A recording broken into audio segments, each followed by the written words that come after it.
नमस्कार, मैं Shivlal Khichi DRT news Diwakar Rajasthan Times newspaper से। आज हम पहुंचे हैं पंचायत समिति धनाऊ।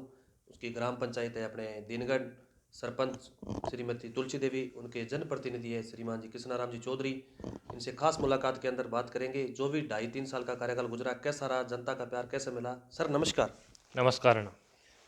पहले सर हमारी पूरी टीम की तरफ से बहुत बहुत बधाई हो आपको 2.5 साल निकले पे। आपको भी बहुत बहुत बधाई। और खासकर बधाई तो मैं मेरे गांव वालों को देना चाहता हूं, जी जिन्होंने मुझे और मेरे परिवार को ये जी महत्वपूर्ण जिम्मेदारी दी। जी और मेरे जो युवा साथी है, जी जिन्होंने दिन रात मेहनत करके मुझे, मेरे परिवार को इस जी मुकाम पर पहुंचाया, और उसके बाद में भी समय समय पर उन्होंने मुझे सहयोग किया, मेरे परिवार को सहयोग किया। जी और गांव के विकास के लिए हर हर वक्त गांव के युवा मेरे साथ रहे। जी। सर पहले मैं जानना चाहूँगा आपका परिचय और राजनीतिक कैरियर थोड़ा बताइए। सर, मेरा मेरा नाम किशन दत्तरवाड़ है। जी मेरे पिताजी तुलसाराम जी 2010 से 15 तक इसी क्षेत्र से निर्विरोध पंचायत समिति सदस्य रहे थे। जी इससे पहले वो उन्होंने ग्राम सेवा सहकारी समिति आलमसर के अंदर उन्होंने डायरेक्टर के पद पर भी वो रहे थे। जी और मेरा जीवन जो है छात्र जीवन से ही मैं राजनीति के अंदर मेरी रुचि थी। जी और सबसे पहले मैं 1990 के अंदर छात्र राजनीति के अंदर मैं सक्रिय हुआ। जी और जाट नवयुग मंडल एक संगठन बनाया, और हमने किसान छात्रावास जी चौहटन के अंदर जी उसका उस समय इनका बोर्ड का गठन करके शुरू हुई थी। जी उस समय से राजनीति के अंदर मेरा दिलचस्पी थी, और मैं लगातार राजनीति में हूँ। जी और उसके बाद में पढ़ाई पूरी होने के बाद में मैं गुजरात चला गया। जी वहाँ पर मेरा परिवार गरीब था, जी इतनी हमारी पोजीशन अच्छी नहीं थी, इसलिए हमने बोरी का धंधा किया, जी हमाले का काम, जी जिसको हमने डीसा गंज के अंदर भी किया, पांतावाड़ा गंज मार्केट है वहाँ पर भी किया, जी और सीतपुर के अंदर इसबगोल की फैक्ट्री है, वहाँ पर भी हमने काम किया। जी और उसके बाद में मैंने देखा कि भाई ये हमाली का काम है, ये करने से तो हमारा कोई जीवन निकलने वाला नहीं है। जी तो हमने उसके बाद में मैंने यहाँ पर गांव में एक चक्की, आटा चक्की, जी किराना की दुकान और साथ में राशन की दुकान शुरू की है। जी और फिर हम गांव वालों के संपर्क में लगातार रहे, जी और एक गांव वालों का भरपूर प्यार मिला, जी सहयोग मिला, इसकी बदौलत हम इस मुकाम तक पहुंच पाए। जी। तो सर बात करते हैं, हर बार आपने चुनाव फाइट किया है, देखो 36 कौम का साथ है। आज इस पद पे आपको 2.5-3 साल हो गए। सर पहला मुद्दा है जल है तो जीवन है। बस ठीक ग्राम पंचायत में है। पानी के प्रति आपके क्या विचार रहेंगे। पानी के प्रति हमारे यहाँ गांव में मीठा पानी है, जी और डबल क्रॉप एरिया है हमारे जी यहाँ। तो ज़्यादातर जो कास्ट हैं उनके खुद के खेत हैं, जी और खेत की वजह से हर एक के घर में कुआं है। जी उसके अलावा कई जातियां हैं जिनके पास में ज़मीन सीमित है, छोटे छोटे खेत हैं, जिसके पास 2 बीघा, 4 बीघा, 5 बीघा, तो वो कुआं खुदवा नहीं सकते। जी तो उनके लिए मैंने कोशिश की है, और आगे भी मेरा प्रयास है। जी हमने 5 से 6 ट्यूबवेल मेरे जो इस कार्यकाल के अंदर मैंने खुदवाए हैं। जी और जहाँ पर पहले ट्यूबवेल खुदवाए हुए थे वहाँ पर भी पानी की सुचारू व्यवस्था हो, इसके लिए हम बार बार प्रशासन से दबाव डलवाते हैं, और वहाँ पर काम, अगर कभी मोटर वगैरह ख़राब हो जाती है तो उसको जल्दी दुरुस्त करने के लिए हम कोशिश कर रहे हैं। जी। भी आपकी सोच तो यही है भी हर घर तक पानी पहुंचे। हाँ, तो इसके लिए अभी जो सरकार का मिशन है, जी जल जीवन का, वो अभी योजना जो शुरू की है, जी उसके तहत अभी तक यहाँ पर कमेटियाँ बन गई है, जी लेकिन अभी तक काम शुरू नहीं हुआ है। जी जब शुरू हो जाएगा तो हर घर में नल पहुँच जाएगा। जी।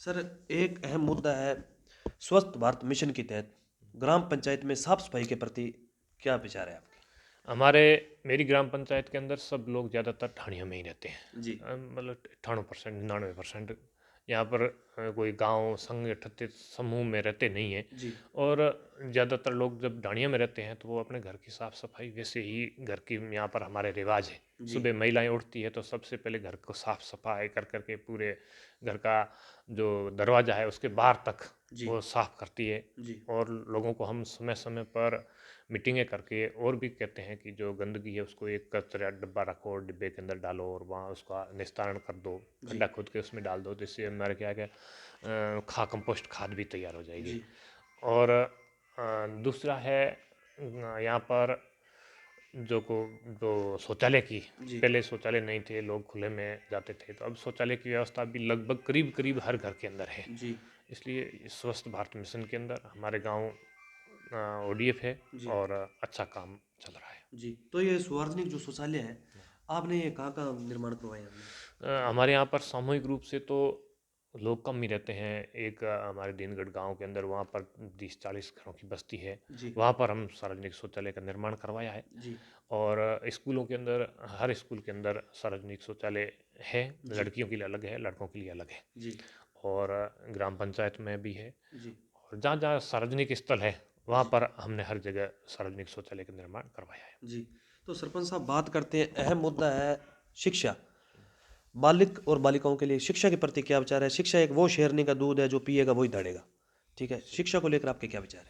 शिक्षा के लिए बहुत अच्छा हमारे गांव के यहाँ माहौल है। जी यहाँ पर एक सीनियर सेकेंडरी स्कूल पहले थी, जी। एक सीनियर सेकेंडरी स्कूल अभी मैंने मेरे कार्यकाल में 2-2.5 साल के अंदर मैंने इसका कर्मोन्नत करवाई। क्रमान्वित करवाया है। जी एक स्कूल के लिए हम प्रयासरत और हैं। जी हमारे यहाँ सिया गोकतला स्कूल है, उसको सीनियर सेकेंडरी, पहले प्राइम मिडिल था, जी उसको सेकेंडरी और फिर सीनियर सेकेंडरी में क्रमोन्नत करवा दिया है। जी और एक सुथारों का तालाब और है, वो मिडिल स्कूल है। वहाँ पर बच्चों का जो 3 किलोमीटर 4 किलोमीटर का एरिया है उसमें बच्चों को उच्च शिक्षा नहीं मिल रही है। जी तो उसके लिए वहाँ पर हम कोशिश में हैं और विधायक महोदय से भी हमारे अच्छे संपर्क में है। इन्होंने पक्का विश्वास दिया और नए बजट के अंदर उस स्कूल को क्रमोन्नत कर दिया जाएगा। जी। सर, एक बात करते हैं, जैसे राजस्थान सरकार ने प्रशासन गांव के संग जो शिविर लगे थे, अपने बात करते हैं दीनगढ़ ग्राम पंचायत की, क्या कुछ करवाया आपने? प्रशासन गांव के संग अभियान के अंदर हमने जो खेत थे, जो सामूहिक रूप से किसानों का खेत है, बड़ा रकबा था, तो जी उसके बंटवारे करवाए। जी हमारे यहाँ करीबन इससे लाभान्वित 250 से ज़्यादा किसान हुए थे। जी दूसरा हमने करवाया, यहाँ पर रास्ते की समस्या है, जी तो रास्ते की समस्या का समाधान करने के लिए हमने सामूहिक रूप से जहाँ रास्ता निकलता है उस लोगों को इकट्ठा करके, जी उनको बिठा करके, समझाइश करके, जी उनके खेत की जो दो खेतों के बीच का जो जगह है, जी 10 फुट ये दे दे, 10 ये फुट दे दे, जी और इस तरह से हमने रास्ते बनवाए हैं। जी और करीबन 15 से 20 किलोमीटर के छोटे छोटे टुकड़े कुल मिलाकर के जोड़ते हैं, तो इतना हमने रास्ते कटान करवा दिए हैं। जी और अभी नरेगा के अंदर नई सैंक्शनें अभी रुकी हुई हैं, जब से ये शुरू हो जाएगी तो इसमें हम ग्रेवल डाल करके जी वहाँ पर हर घर तक रास्ता पहुँचाने की कोशिश कर रहे हैं। जी। तो सर, ग्रेवल व सीसी रोडों की बात करते हैं, तो कितनी निर्माण करवाई है आपने आपके कार्यकाल में भी? अभी तक मेरे कार्यकाल में ग्रेवल सड़क नहीं बनी है, जी क्योंकि पहले रास्ते कटे हुए नहीं थे। अभी मैंने सरपंच बनने के बाद में 1 साल का कार्यकाल था, उसमें ज़्यादातर लोगों को घरों के अंदर पानी पीने की समस्या थी, तो टाँकों का निर्माण करवाया। जी और अभी मेरे मिशन अभी चल रहा है, रास्तों के लिए हमने ज़मीनें कटान करवा दी है। जी और अभी नई सैंक्शन होगी, जिसमें मेरी कोशिश रहेगी कि 8 से 10 सड़क, जिसमें 15 से 20 किलोमीटर तक का एरिया कवर हो सके। जी और ज़्यादातर ज़्यादा जो बड़ी बड़ी ढाणियाँ हैं, जैसे मोहल्ले हैं, जी वहाँ तक सड़क पहुँचाने के लिए मैं कोशिश कर रहा हूँ। जी।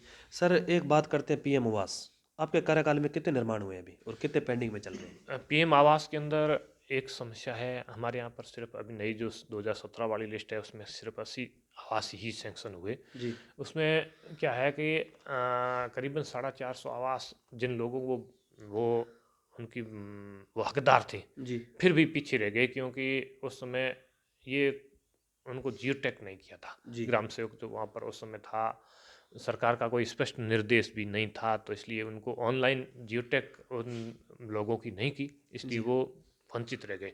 जब से मेरा मतलब हमारा परिवार को सरपंची मिली, तुलसी देवी जी सब जब सरपंच बनी तो उन्होंने सबसे पहले इन आवास के मामले को देखा, जी उनकी सूची बनाई कि भाई इनका आवास सैंक्शन क्यों नहीं हो रहे हैं। तो पंचायत समिति में हमने उन्होंने मांग रखी, जी और मांग रखने के बाद में विधायक महोदय के मार्फत हमने जिला परिषद में भी इसको मामले को उठाया और अन्य पंचायतों में भी इसको उन्होंने गौर से देखा कि भाई जी। ये क्या मामला है। तब जाकर के पता चला कि पंचायत समिति के अंदर तकरीबन 12,000 परिवार ऐसे रह गए, ये जियोटेक नहीं किया इस वजह से। जी।